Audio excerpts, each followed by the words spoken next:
परिवार म्हणून एकत्र येणं ही महाराष्ट्राची परंपरा आहे असं अजित पवार म्हणतायत। अर्थात आज पुन्हा एकदा शरद पवार आणि अजित पवार बैठकीच्या निमित्तानं एकत्रित पाहायला मिळालेत। यावर अजित पवार यांना पत्रकार परिषदेत विचारणा केली असता दादांनी हे विधान केलंय।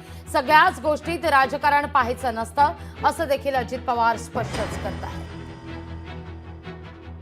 परिवारातलं साखरपुड्याचा कार्यक्रम असला तर परिवार म्हणून एकत्र येतात। ही महाराष्ट्रीय संस्कृती परंपरा आहे, ही वर्षानुवर्ष चालत आलेली आहे। त्याच्यात बाकीच्यांनी फार काही चर्चा करण्याचं कारण नाही। तो पवार परिवाराचा अंतर्गत प्रश्न आहे नंबर 1, ज्याच्यातून राज्याला फायदा होणार असेल, राज्यातल्या शेतकऱ्यांचा फायदा होणार असेल, राज्याचं शेतकऱ्यांचं उत्पादन वाढणार असेल, राज्यातल्या शेतकऱ्यांचं पाण्याची बचत, खताची बचत होणार असेल तर या गोष्टी केल्या पाहिजेत। त्याच्यामध्ये देवाणघेवाण केली पाहिजे, ज्याला जी माहिती आहे ती माहिती तिथं दिली पाहिजे आणि त्याच्यातनं पुढे गेलं पाहिजे। ह्या तर गोष्टी कुठंच अडचणीच्या नाहीत ना, त्याकरता अशा वेळेस बसावं लागतं। आता अनेकदा पंतप्रधान पण इतर मान्यवरांना बोलवतात आणि चर्चा करतात।